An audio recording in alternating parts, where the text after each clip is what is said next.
November 1981.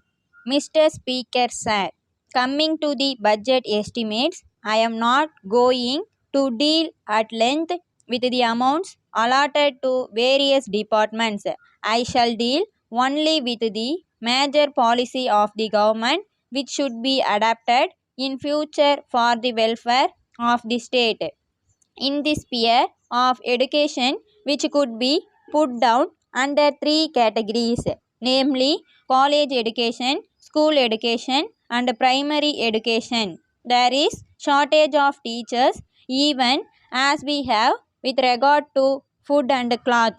It is the case so far as secondary grade trained teachers are concerned. In order that there may not be any shortage of teachers, and to get over this situation, I suggest that the minimum salary for teachers should be raised from the present level.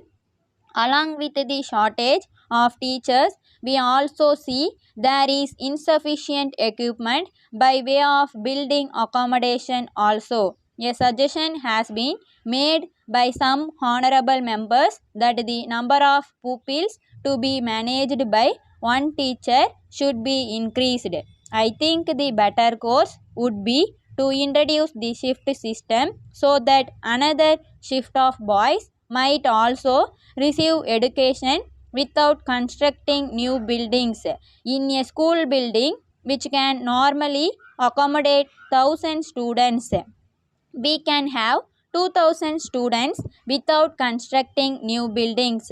I made mention of this to the Honorable Minister for Education also, and I hope he will give his consideration to it. If that is adopted, we need not bother about the construction of new buildings immediately. Of course, for permanent institutions, we can construct buildings according to the convenience of the finance of the governments.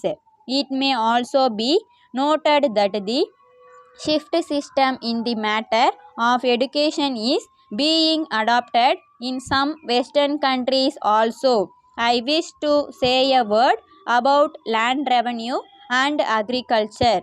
The river Kaveri is running through my district, Coimbatore, Trichy, and some other districts.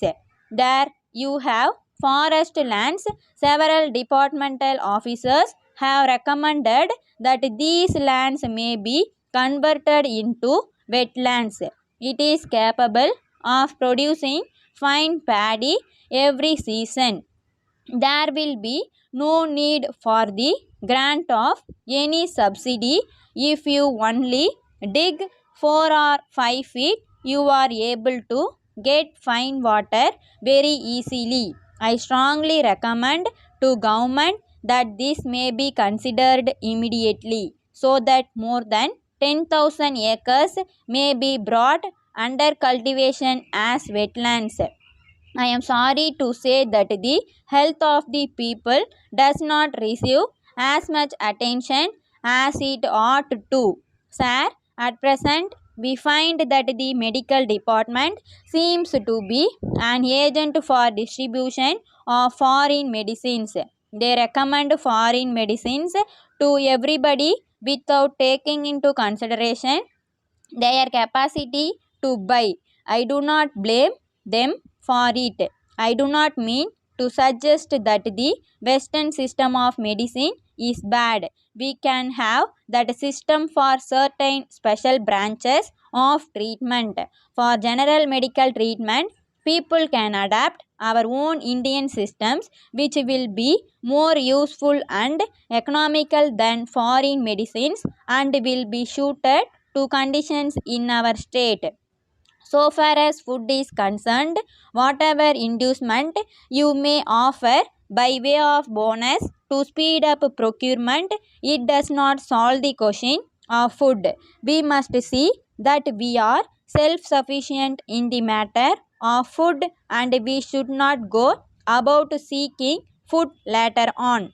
The Honorable the Chief Minister for Agriculture said that we are now living in better times.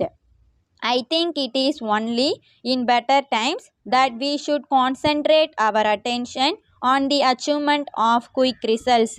Letter dated 28 May 1981 from the General Secretary, All India Electrical Goods Dealers Association, Madras, to the Honorable Minister for Commerce, Government of India, New Delhi. Sir, we would like to bring the following to the kind attention of the Government of India for sympathetic consideration and favorable action. It is a matter for regret that the Government of India has not so far decided to lift the ban on import of high power electric motors by the members of the association during the current year.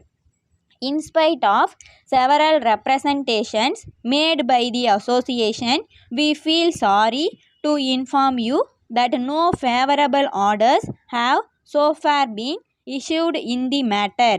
It may be pointed out in this connection that local production of this machinery is found to be quite inadequate from time to time. Hence, we are of the firm opinion that there is no other alternative except to allow import of this machinery in order to meet the increasing demand and to bring down the prices.